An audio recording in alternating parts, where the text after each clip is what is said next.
복음 1장 67절부터 80절까지입니다. 함께 한 목소리를 합독하겠습니다. 그 붙인 사가랴가 성령의 충만함을 받아 예언하여 이르되 찬송하리로다 주 이스라엘 하나님이여 그 백성을 돌보사 속량하시며 우리를 위하여 구원의 뿔을 그 종 다윗의 집에 일으키셨으니 이것은 주께서 예로부터 거룩한 선지자의 입으로 말씀하신 바와 같이 우리 원수에게서와 우리를 미워하는 모든 자의 손에서 구원하시는 일이라. 우리 조상을 긍휼히 여기시며 그 거룩한 언약을 기억하셨으니 곧 우리 조상 아브라함에게 하신 맹세라. 우리가 원수의 손에서 건지심을 받고 종신토록 주의 앞에서 성결과 의로 두려움 없이 섬기게 하리라 하셨도다. 이하여 네가 지극히 높으신 이의 선지자라 일컬음을 받고 주 앞에 앞서가서 그 길을 준비하여 주의 백성에게 그 죄 사함으로 말미암는 구원을 알게 하리니 이는 우리 하나님의 긍휼로 인함이라. 이로써 돋는 해가 위로부터 우리에게 임하여 어둠과 죽음의 그늘에 앉은 자에게 비치고 우리 발을 평강의 길로 인도하시리로다 하니라. 아이가 자라며 심령이 강하여지며 이스라엘에 나타나는 날까지 빈들에 있으니라. 아멘. 오늘은 사가랴의 노래, 예언 이렇게 알려져 있는 누가복음 1장 67절 이하의 말씀을 함께 말씀으로 살펴보려고 합니다. 사가랴가 이제 그 근신의 기간이 끝나고 이제 요한이 태어날 때에 그가 벙어리 되었던 또 그로 말미암아 이렇게 말하지 못했던 그 모든 그의 또 어리석음이 이제 벗겨지면서 말도 하고 또 하나님을 찬양하는 이런 또 새로운 모습을 누가는 기록을 하고 있습니다. 그래서 사가랴의 예언으로 되어져 있는 이 예언의 말씀을 통해서 사가랴는 또 무엇을 알았고 무엇을 믿었고 또 무엇을 바라고 있는가 하는 이런 사가랴의 노래 가운데 담겨져 있는 그의 간절한 메시지를 우리가 함께 살펴보려고 합니다. 이 예언의 말씀을 시작할 때 사가랴가 성령의 충만함을 받아서 예언을 한다 이렇게 성경이 기록을 하고 있습니다. 누가가 기록한 이 누가복음과 사도행전은 우리가 익히 누가의 기록으로 잘 알려져 있습니다. 그런데 우리가 알고 있는 이 사도행전 1장을 보시면 예수님께서 부활하시고 또 40여일 이 땅에 계시는 동안에 제자들에게 명령하신 말씀이 있습니다. 예루살렘을 떠나지 말고 나에게서 들은 바 아버지께서 약속하신 것을 기다리라. 요한은 물로 세례를 베풀었으나 너희는 몇 날이 못되어 성령으로 세례를 받을 것이다. 이렇게 누가는 기록을 하고 있습니다. 누가가 사도행전에서 성령이 올 것을 예언을 하고 있습니다. 그리고 오직 성령이 너희에게 임하시면 너희가 권능을 받고 예루살렘과 온 유대와 사마리아와 땅끝까지 이르러 내 증인이 될 것이다. 이렇게 예수님은 제자들에게 말씀하셨습니다. 그리고 실제로 몇 날이 못되어 오순절날이 이르렀을 때에 홀연히 하늘로부터 급하고 강한 바람 같은 소리가 있어 그들이 앉은 온 집에 가득하며 마치 불의 혀처럼 갈라지는 것들이 그들에게 보여 각 사람 위에 하나씩 임하여 있더니 그들이 다 성령의 충만함을 받고 성령이 말하게 하심을 따라 다른 언어로 말하기를 시작하니라. 이렇게 누가는 누가복음 사도행전 2장에서 또 이렇게 성령이 어떻게 임하셨는가 하는 것을 기록을 하고 있습니다. 그래서 누가의 이 기록을 보면 이제 성령이 임하는 것은 실제로 세례 요한이 태어나고 난 다음에 30년 이상이 흘러야 됩니다. 그게 수많은 30년이라는 세월이 훌쩍 지난 다음에 예수님도 이 땅에 계시다가 천국으로 이제 올라가시고 하나님 나라로 올라가시고 그리고 예수님이 하나님 나라로 올라가시고 난 다음에 성령이 너희에게 임할 것이다. 이렇게 예수님이 말씀을 하셨습니다. 절대적 권위를 가지고 계신 하나님의 아들이신 우리의 구세주 되시는 예수님께서 친히 하신 말씀이 성령이 너희에게 임할 것이다. 내가 하나님 나라로 간 다음에 몇 날이 못되어 성령이 너희에게 임할 것이다. 이렇게 명백하게 성경이 그렇게 기록을 하고 있습니다. 그런데 이것을 다 알고 있는 누가가 오늘 30년이나 훨씬 이전에 사가랴의 예언을 이야기하면서 뭐라고 이야기하는가 하면 사가랴는 성령의 충만함으로 이야기한다. 이렇게 기록을 시작을 합니다. 그리고 이 사가랴만 그러는 것이 아니라 우리가 이미 보았던 1장 41절에 마리아 이전에 엘리사벳이 마리아의 그 문안을 들을 때에 엘리사벳이 성령의 충만함을 받아 큰 소리로 불러 이르되, 이렇게 엘리사벳이 마리아의 문안을 받을 때에도 엘리사벳이 성령이 충만했다. 이렇게 성경이 누가는 기록을 하고 있습니다. 그리고 이 이전에 또 누가복음 1장에 보면 그 세례 요한을 이야기할 때에 15절에 보면 이렇게 되어 있습니다. 이는 그가 주 앞에 큰 자가 되며 포도주나 독주로 술을 마시지 아니하며 모태로부터 성령의 충만함을 받아. 이 세례 요한이 모태에 있을 때부터 성령의 충만함을 받을 것이다. 이렇게 누가는 성령 충만함을 이 본문에서 벌써 3번이나 언급을 하고 있습니다. 30년 이후에 등장할 성령의 충만함을 이미 성령의 충만함으로 지금 하나님께서 성령의 충만함으로 사역을 할 수 있도록 사가랴 또 엘리사벳 세례 요한에게 성령이 충만하게 임하고 계시다. 이렇게 말씀을 합니다. 참 이해가 어려운 부분이 될 수밖에 없는 내용들입니다.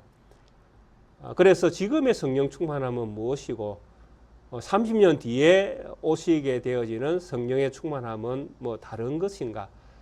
그래서 흔히 뭐 성령 충만과 성령 세례 뭐 이런 것들을 구분해서 말씀하시는 신학자들도 있습니다. 성령 충만이라는 것이 사실 이해하는 부분에 있어서 신학적으로 좀 다양한 해석들이 있기 때문에 참 이 논란이 조금 있는 부분이 될 수도 있습니다. 그래서 성령 충만이 어떤 뭐 예언이나 방언이나 뭐 통령이나 뭐 희한한 뭐 꿈이나 환상이나 이런 것들을 보는 것이 있는 것이 성령 충만의 어떤 현상이다. 이렇게 설명하는 신학을 가진 사람들도 있죠. 그래서 성령 순복음이나 이런 데서는 또 이런 그 기적들을 추종하는 이런 어떤 그 교단에서는 성령 충만을 이렇게 이야기하죠. 그래서 성령 충만 받았느냐? 잘 모르겠는데 그럼 방언해봐. 방언하면 네 성령 충만 받았네. 뭐 이렇게 해석을 하기도 하고 뭐 다양하게 성령 충만한 이런 부분들을 성령 충만에 대한 부분을 말을 합니다. 그러나 분명한 것은 우리가 성령 충만에 대한 결과는 성경이 분명하게 우리에게 보여주고 있다는 것입니다. 그게 뭐냐 하면 세례 요한도 마찬가지고 세례 요한의 예언의 메시지, 세례 요한이 사역의 메시지는 무엇입니까? 우리가 잘 알고 있듯이 오실 메시아를 알리는 거잖아요.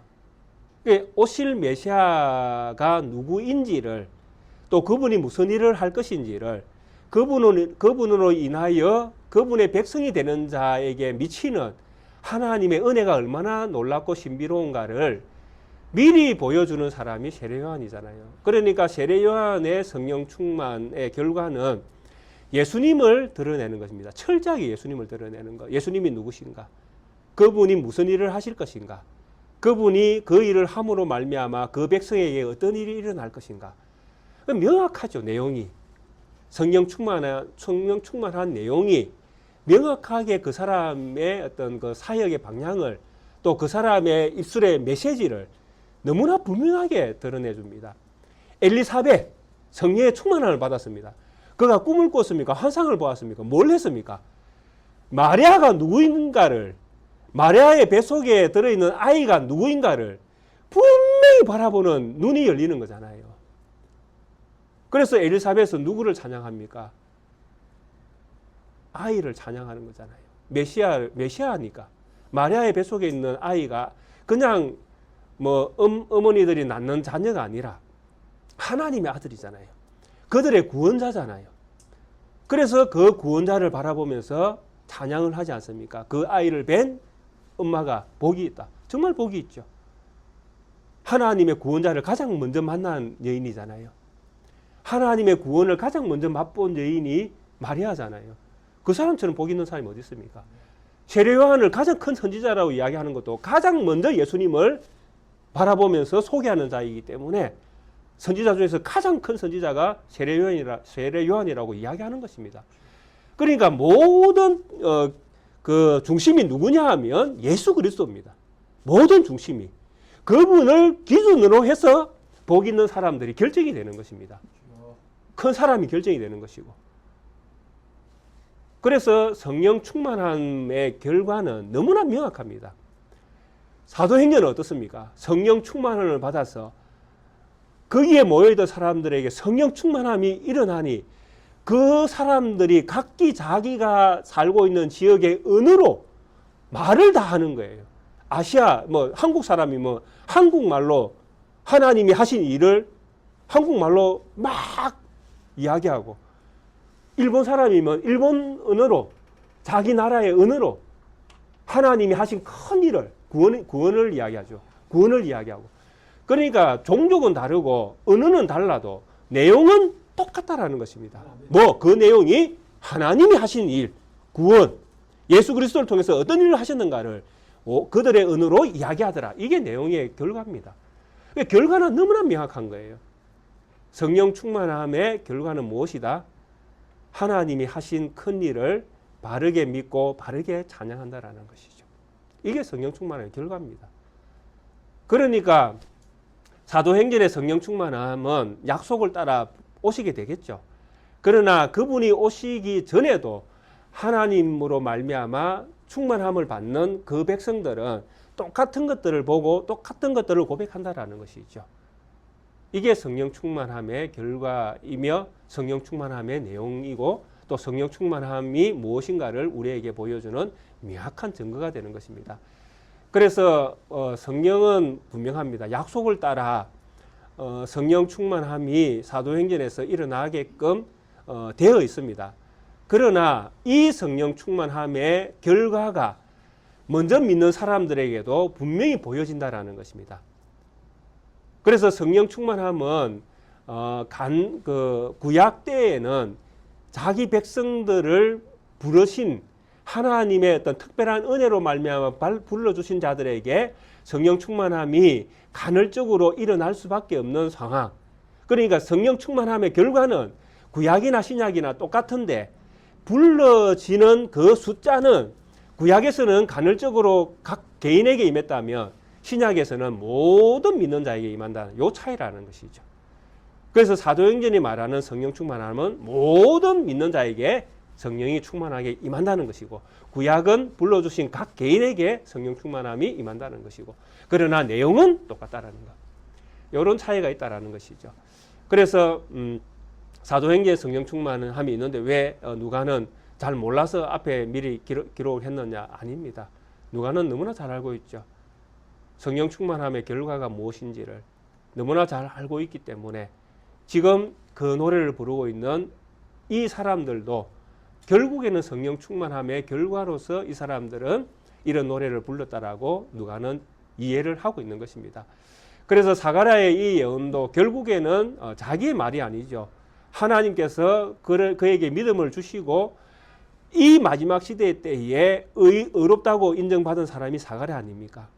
그리고 이 로마의 압제 가운데에 헤롯 대왕의 그 폭군과 같은 그 다스림 가운데에 무너진 제사 제도 가운데에도 하나님 앞에서 신실함으로 하나님을 믿는, 또 하나님이 하신 약속을 기다린 그 백성들에게는 동일하게 하나님께서 은혜를 주셔서 그가 기다리던 그 메시아를 보게 하고 그가 믿던 그 믿음을 더 견고하게 하나님은 붙들어 주신다는 것이죠. 그래서 사가랴에게 찾아오셨고 그가 기다리던 메시아를 보여주시고 그가 기다리던 그 예언의 말씀을 따라 기다리던 그 하나님의 신실하심이 얼마나 완벽하게 신실하게 이루어지는지를 그의 시대 때에 하나님이 경험하게 해주셨다라는 것이죠. 그래서 사가랴는 이런 하나님의 은혜를 경험하고 하나님의 신실하심을 그가 경험할 때에 노래 부르지 않을 수 없다라는 것이죠. 하나님이 어떤 분이신지. 그래서 사가랴의 예언은 하나님이 어떤 분이신가, 하나님이 무엇을 하셨는가, 그로 인하여 하나님의 백성에게 어떤 일이 일어나는가, 이 내용이 고스란히 사가랴의 예언에 담겨 있다라는 것입니다. 사가랴는 성령 충만함으로 가장 먼저 찬송하리로다 이렇게 시작합니다. 예, 하나님의 구원의 노래를 직접 경험하게 되어지면 하나님을 찬양할 수밖에 없습니다. 늘 우리가 고백하는 거잖아요. 우리가 왜 하나님을 높입니까?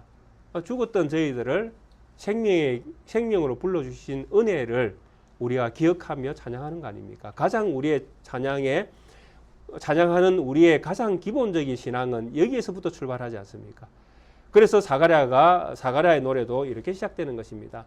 죽었던 우리를 하나님께서 생명의 길로 인도하기 위해 우리에게 구원자를 보내주셨다. 할렐루야, 아멘. 그분의 이름을 높이세. 그래서 찬송하리로다 이렇게 시작합니다. 그리고 찬송하는 이유를 그 다음에 이렇게 설명하죠. 분명히 이렇게 설명합니다. 주 이스라엘의 하나님이여 그 백성을 돌보사 속량하시고, 이게 이제 구원이죠. 하나님이 뭘 하셨는가 하니까 이스라엘 그 백성입니다. 그 백성. 아무나가 아니라 약속한 그 백성입니다. 약속한 그 백성. 약속된 백성이죠. 모든 사람을 하나님이 구원하시는 것이 아니라 약속된 백성만 구원하십니다. 이게 제한적 그 속량이잖아요. 그래서 하나님의 구속함을 받은 그 백성을 하나님은 구원하기를 즐거워하시는 것입니다. 그래서 하나님이 이 백성을 구원하기 위해서 뭘 하십니까? 돌보사 속량하시고 이렇게 되어 있습니다. 돌본다라는 것은 우리가 어떻게 이해를 해야 되는가 하면, 하나님이 도움을 주시기 위해서 이렇게 하나님이 살펴보는 겁니다. 어떤 사람에게 내가 도움을 주기 위해서 그 사람을 이렇게 하나님께 살펴보는 것입니다. 여기에는 어떤 의미가 있는가 하면, 하나님의 신적인 이제 신적으로 다가오시는, 개입하신다 그러죠. 하나님께 신적으로 이렇게 개입하시는 이런 의미가 있습니다. 그래서 하나님이 그 백성을 돌보기 위해서 하나님이 신적으로 이렇게 이제 다가오시는 것이죠. 그 사람의 의지와 상관없이. 그리고 내가 하나님 도와주십시오 해서 하나님의 도움을 주시는 것이 아니라, 하나님이 신적으로 하나님의 어떤 그 선택과 하나님의 결정으로 하나님이 돌볼 사람을 선택해서 하나님이 그냥 들어오신다는 것이죠. 이게 하나님 돌보심입니다. 그래서 돌보셔서 뭘 하십니까? 속량을 하시는 것입니다. 값을 주고 그 사람을 사오는 것입니다. 이게 전적으로 하나님의 하신 일입니다. 그래서 하나님이 누군가를 구원하셨다 그러면 그저 그냥 하나님이 아무 역할도 하지 아니하시고 구원한 것이 아니라, 하나님의 전적인 어떤 결정과 선택으로 하나님이 예수 그리스도를 그 사람에게 속죄물로 주고 그 사람을 사왔다. 이런 엄청난 의미가 거기에 다 들어있는 것입니다. 그래서 이런 어떤 하나님께서 하신 일들을 생각할 때에 사가랴는 뭘 합니까? 찬송하리로다. 이렇게 되는 것입니다. 우리의 구원과 똑같죠. 우리가 하나님을 믿게 된 하나님의 자녀들이 하나님을 찬송할 수밖에 없는 이유를 여기에서 찾지 않습니다. 똑같습니다. 그래서 사가랴는 이런 자기 백성을 신적으로 하나님의 결정으로 값을 주고 속량하신 이 하나님을, 이스라엘의 하나님을 찬송한다. 이렇게 되어 있습니다. 우리를 위하여 구원의 뿔을 그종 다윗의 집에 일으키셨으며, 구원의 뿔을 다윗의 집에 일으키셨다라는 것은 이제 예수님을 바라보면서 하는 이야기잖아요. 예수님을 주신 것이 이제 약속한 이 다윗의 집을, 이제 성전이죠. 새로운 성전을 세우기 위하여 하나님이 이 아이를 우리에게 보내주셨구나. 그리고 이 아이 이전에 이제 자기 아이를 보는 것이죠. 세례 요한을 우리에게 보내주셨구나. 이렇게 지금 사가랴는 이해를 하고 있는 것입니다. 그러면서 이것은 하나님이 다윗의 집에 구원의 뿔을 세우는 것과 똑같다. 이렇게 노래를 하고 있습니다. 약속이 이루어지는 것을 이야기하는 것입니다. 사무엘하 22장에 보면 다윗이 엄청난 내용을 미리 성경에서 기록을 하고 있습니다. 사무엘하 22장 1절과 3절에 보시면 여호와께서 다윗을 모든 원수의 손과 사울의 손에서 구원하신 그날에 다윗이 이 노래의 말씀으로 여호와께 아뢰어 이르되, 이 22장 1절과 3절의 내용이 왜 생기는가 하면 다윗이 참 어려운 나이도 늙고 어려울 때에 나이가 늙어서 이제 전쟁할 힘도 없는 그때에도 하나님이 다윗의 손을 높여 주셔서 블레셋을 완전히 정복하게 하십니다. 그 부하들이 잘해서 이제 정복을 다 하죠. 그래서 다윗은 늙었음에도 불구하고 블레셋을 점령하고 사울과의 원수 관계에서 모든 것들이 정리가 되어져서 다윗이 참 하나님께서 세운 왕인 것을 만 이스라엘에 이제 다 드러내셨습니다. 이때에 다윗이 이 노래를 하는 것입니다. 여호와께서 다윗을 모든 원수의 손과 사울의 손에서 구원하신 그날에 다윗이 이 노래의 말씀으로 여호와께 아뢰어 이르되 여호와는 나의 반석이시요 나의 요새시요 나를 위하여 나를 건지시는 자시요 내가 피할 나의 반석의 하나님이시요 나의 방패시요 나의 구원의 뿔이시요. 다윗의 노래 가운데에 다윗은 여호와를 자기 구원의 뿔이시요라고 노래를 불렀습니다. 이 노래를 부르는 배경이 무엇이라고요? 블레셋 원수죠. 다윗을 대적하는 모든 원수를 다 물리친 그날에 하나님 앞에 이 노래를 불렀다라는 것입니다. 그 다윗의 원수가 누구일까요? 블레셋입니까? 사울입니까? 다윗의 원수는 누구입니까? 바꾸어 질문을 한번 드려보겠습니다. 사랑하는 우리 성도님들의 원수는 누구입니까? 예. 이 내용이 너무나 중요하거든요. 그래 우리는 사람을 원수라 뭐 이렇게 뭐 성경에서도 뭐 그렇게 표현은 있습니다. 원수를 사랑하라 했으니까 원수가 우리 이웃이 될 수도 있습니다. 그러나 궁극적으로 예수님이 오시고 난 다음에는 이 원수도 사랑의 대상이 되어집니다. 그러나 사단은 사랑의 대상이 될 수가 없습니다. 맞죠? 예. 사단은 죽을 때까지 우리의 원수입니다. 그래서 지금 다윗이 부르는 이 노래도 구원의 노래에 담겨져 있는 그가 원수라고 여기지는 사람들은 블레셋도 아니고 실제로는 사울도 아닙니다. 실제로는 누구입니까?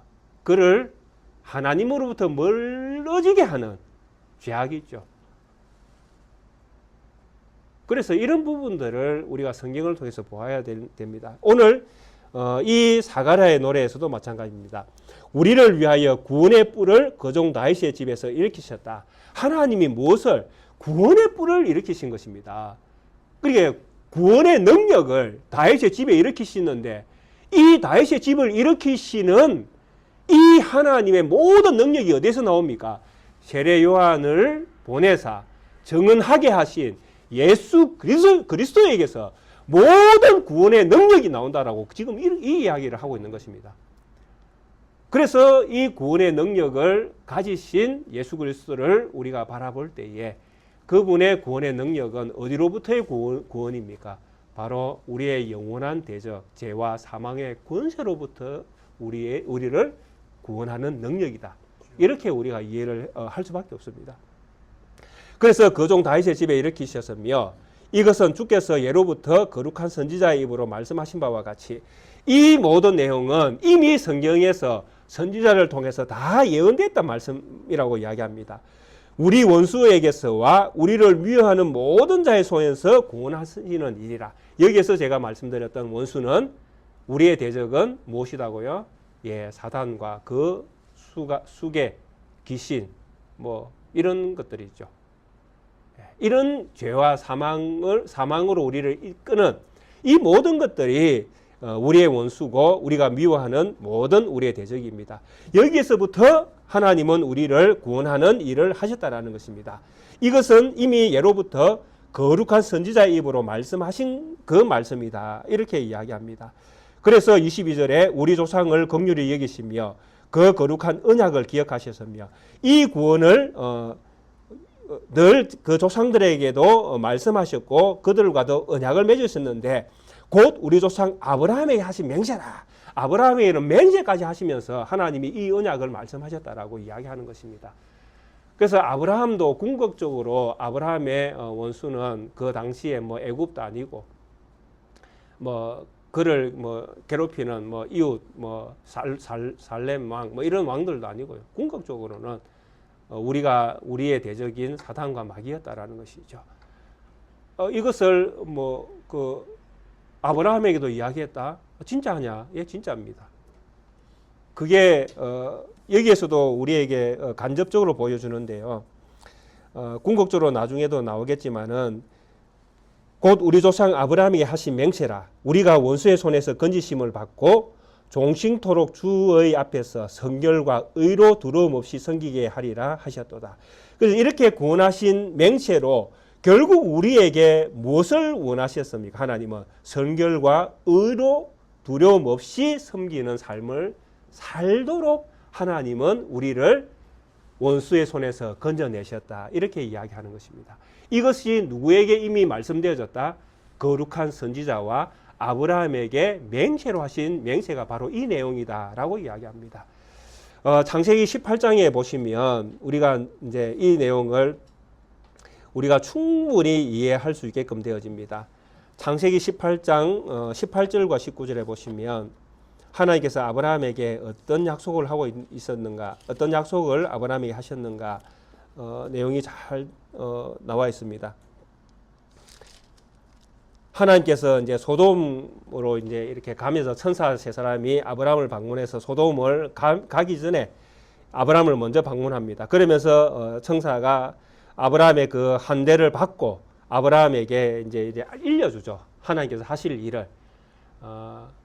우리가 이제 소돔과 고모라 성으로 가는데 우리가 아브라함에게 할 일을 숨기겠느냐라고 하면서 아브라함에게는 이제 언지를 주는 것이죠. 알려주는 것이죠. 우리가 이런 일을 하려고 지금 소돔으로 가고 있다. 참 비밀이 없습니다. 하나님 자녀에게 비밀이 없습니다. 그냥 막 알려주십니다. 그리고 18절 19절에 그 내용을 이야기합니다. 아브라함은 강대한 나라가 되고 천하 만민은 그로 말미암아 복을 받게 될 것이 아니냐. 이게 너무나 기정한 사실입니다. 기정사실. 아브라함의 나라는 강대한 나라, 아브라함의 나라는 복 받는 나라, 복 있는 나라. 창세기 12장 1절에 1, 2, 3절에서 이미 약속한 복이죠. 너를 통해서 큰 민족을, 큰 나라를 이루고 너를 축복하는 자를 복되게 하고 너를 저주하는 자를 저주하는 그런 엄청난 나라를 하나님께서 너를 통해서 너의 후손을 통해서 만들어주겠다 약속하셨습니다. 그리고 이런 강대한 나라가 될 것이고 19절에 내가 그로 그 자식과 권속에게 명하여 여호와의 도를 지켜 의와 공도를 행하게 하려고 그를 택하였나니 이는 나 여호와가 아브라함에게 대하여 말한 일을 이루려 함이라. 이 아브라함을 통해서 이루는 나라, 큰 나라, 강대한 나라, 복을 받는 나라인데 어떤 나라입니까? 의와 공도가 이루어지는 나라입니다. 이 의는 하나님의 완전한 의죠. 그리고 그 공도는 이 의가 이루어지는 이 의가 기본이 되어져서 모든 다스림이 다스려지는 나라. 이 의가 법인 거예요. 의가 법인 나라. 의가 성취되는 이루어지는 세상. 의로서 다스리는 세상. 그 세상은 온통 의로운 것이죠. 질서도 의롭고 문화도 의롭고 정치도 의롭고 그런 나라를 하나님이 아브라함을 통해서 그 후손을 통해서 이루려고 하는 나라다라고 이야기합니다.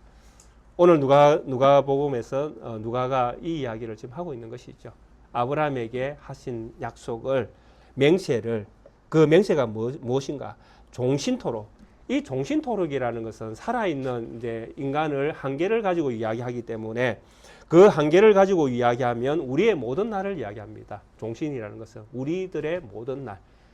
하나님의 자녀로 살아가는 모든 날들, 이 모든 날들을 주의 앞에서 이렇게 되어 있죠. 그래서 우리의 삶은 항상 누구 앞에서의 삶입니까?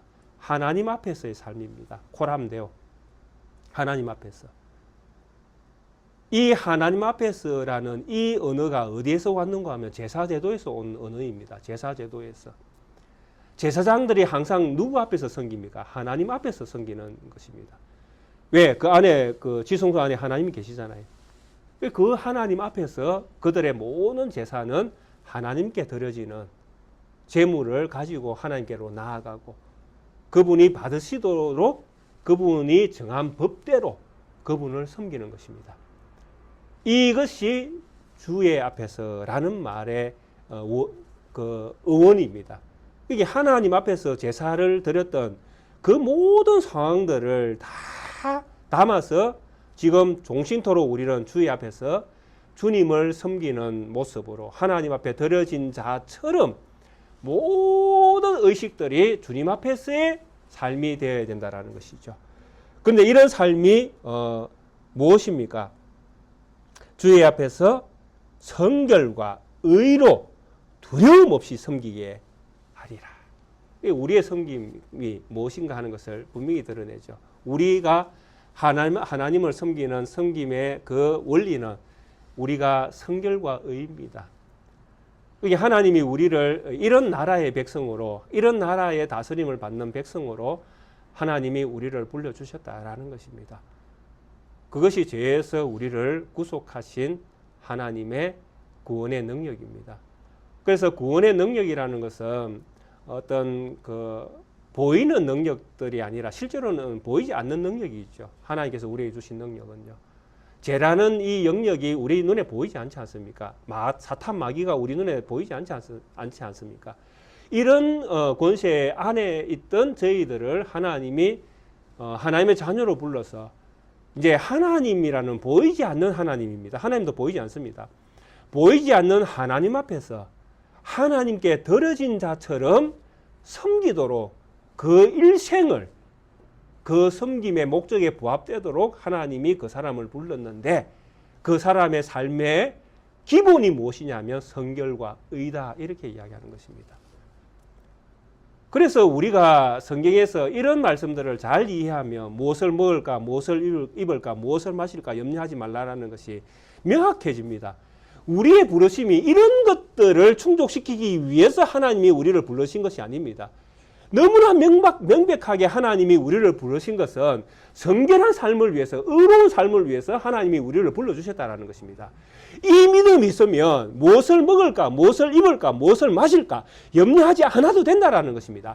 이 믿음을 가진, 바른 믿음을 가진 모든 백성에게는 그 믿음을 가진 그 자체로 복이 있고 그 믿음을 가진 그 자체로 말미암아 살아있다라는 것이죠.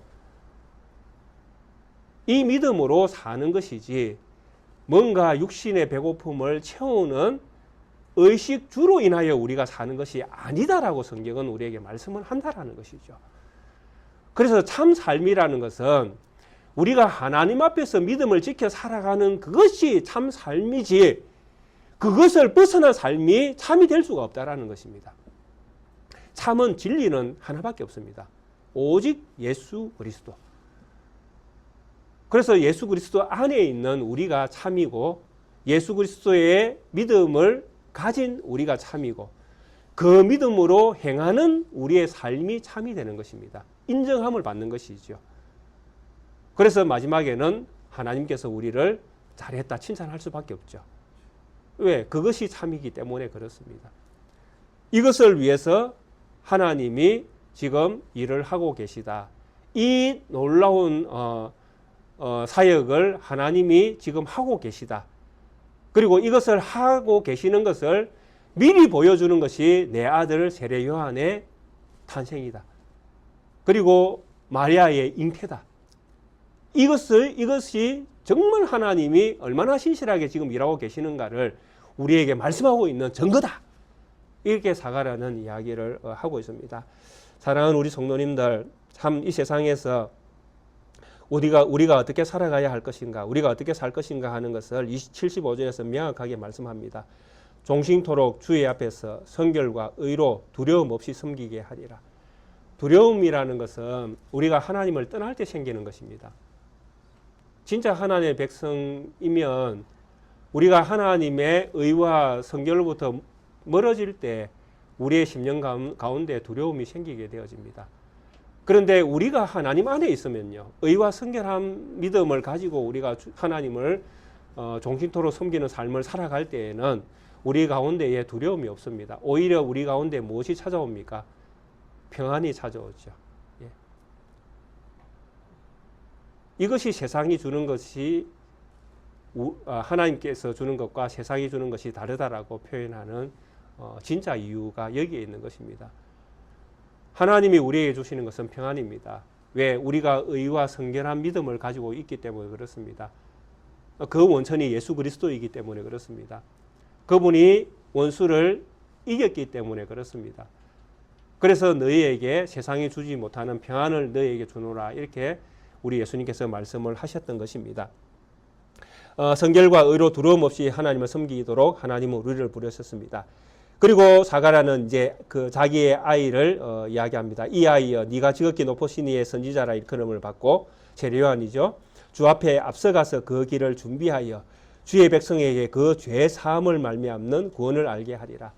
사가랴에 숨겨졌던 원수가 누구인지 다 드러나죠. 마지막에 죄로부터의 구원을 결국 이제 이야기합니다.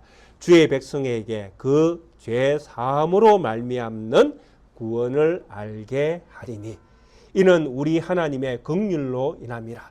이로써 돋는 해가 위로부터 우리에게 임하여 어둠과 죽음의 그늘에 앉은 자에게 비치고 우리 발을 평강의 길로 인도하시리라. 참 생명은 죄와 사망의 권세에서 놓여질 때에 참 생명이 우리에게 주어진다, 이렇게 말씀합니다. 그 일을 위해서 세례요한은 지금 사용되어지고 있고, 이 세례요한의 메시지는 하늘로부터 해가 땅으로 비치는 것 같은 그런 엄청난 축복의 빛이 비치는 것과 같은 능력을 세례요한의 메시지에 다 들어있다. 그것이 바로 구원의 노래이다. 이렇게 사가랴는 말씀을 하고 있습니다. 하나님의 이 긍휼의 풍성하심을 이야기합니다. 이 하나님의 가장 그 긍휼을 가장 잘 드러내는 그 왕이 바로 다윗 왕입니다. 다윗 왕이 그 바세바를 취했을 때에 하나님께서 가장 큰 긍휼을 다윗에게 보여주셨지 않습니까? 그래서 구약의 하나님을 어떤 하나님으로 묘사할 것인가라고 할 때에 한 단어로 정의하는 신학자도 있습니다. 실제로요. 구약의 하나님은 어떤 하나님이냐라고 할 때에 구약의 하나님은 긍휼의 하나님이시다, 이렇게 표현을 합니다. 긍휼의 하나님이시다. 그래서 왜 구약의 하나님을 긍휼의 하나님이시라고 표현을 하시는가? 하나님이 그렇게 자기 자신을 드러내셨다라는 것이죠. 언제 하나님은 그렇게 자기 자신을 드러내셨는가? 출애굽기 34장에 하나님이 그렇게 말씀하셨다라고 이야기합니다. 그래서 출애굽기 34장이 바로 이스라엘 백성이 금송아지를 만들고 난 다음에 일어났던 그 사건 속에 이 말씀이 기록되어 있습니다. 금송아지를 만든 사건은 이스라엘의 뭐 엄청난 배교의 어떤 사건이었습니다. 그래서 금송아지를 만들어 놓고 뭐라고 불렀습니까? 이 금송아지가 여호와 하나님이시다. 신상을 만들어 버렸죠. 하나님 이것이, 그래서 신상, 어떤 신도 세상에 뭐 만드시는 존재치 않는데 이스라엘 백성이 금송아지를 만들고 금신상을 만들어서 여호와라고 불러버렸죠. 그때 하나님께서 뭐라고 말씀하셨습니까? 모세를 불러서 하나님이 어떤 분이신지를 선언해 주셨습니다. 여호와께서 그의 앞으로 지나시며 선포하시되 여호와라 여호와라, 자비롭고 은혜롭고 노하기를 더디하고 인자와 진실이 많은 하나님이라. 인자를 천대까지 베풀며 악과 가실과 죄를 용서하리라. 그러나 벌은 면제하지는 아니하고 아버지의 악행을 자손 3, 4대까지 보응하리라. 이름에도 불구하고 하나님은 자기 자신을 뭐라고 말씀하셨습니까? 인자를 천대까지 베풀며, 누구에게? 자기 백성에게는 인자를 천대까지 베푸시는 하나님. 근데 그 하나님의 출발이 무엇입니까? 나는 여호와라, 자비롭고 은혜롭고 노하기를 더디하고. 참으로 하나님 스스로 하나님이 누구신가를 선언하셨죠. 나는 자비로우신 하나님이다. 우리 하나님이 이 자비로우심 때문에 자기 백성의 죄악을 천대까지 용서하셨습니다. 그래서 우리의 어떤 그 죄는 영원한 죄죠. 씻을 수 없는 죄, 우리 스스로는 씻을 수 없는 죄인데 주님이 찾아오셔서 주님으로부터 말미암아 일어나는 속죄의 능력을 우리에게 허락해 주신 것입니다. 그래서 우리의 속죄는 영원한 속죄이고 영원한 구원이고 영원한 하나님의 나라의 백성으로서의 능력을 우리가 가지게 되는 것입니다. 이것이 무엇 때문에 이 일이 일어났는가? 하나님의 긍휼하심 때문에 이 일이 일어났다라고 이야기합니다. 그래서 사가랴는 이런 하나님을 바라볼 때에 이 하나님을 찬양해야 한다, 이렇게 노래합니다. 오늘 우리 모든 성도님들이 이 노래를 불러야 되고 이 하나님, 이런 하나님을 기억하면서 하나님을 찬양해야 됩니다. 그리고 우리 모든 성도님들의 삶은 이 하나님이 하신 일을 기억하며 종신토록 주 앞에서 두려움 없이 하나님을 섬기는 자로 살아가야 됩니다. 그 섬김의 원리는 성결과 의입니다. 우리의 영원한 대적인 죄와 사망, 이것을 일으키는 능력, 죄를 대적하는 능력을 우리가 이 세상 가운데에 가지고 믿음으로 살아가야 되는 것입니다. 이것이 진짜 우리의 삶입니다. 우리 모든 성도님들에게 이 세상 일들은 우리의 믿음을 드러내는 현장입니다. 살아 있는 날 동안에 주님 앞에서 산다는 믿음을 가지시고 어떤 사람과의 관계 속에서도 죄 짓지 마시고 믿음으로 우리의 능력을 구원의 능력을 발휘하시고 하나님의 자녀인 것을 드러내시고 주님 기뻐하시는 것은 주님 안에서 살면 됩니다. 주님 안에서 살아가는 믿음을 가지시고 이 믿음으로 승리하는 한 주간 되시기를 주의 이름으로 축원드리겠습니다. 함께 찬송가 301장 함께 찬양 드리시기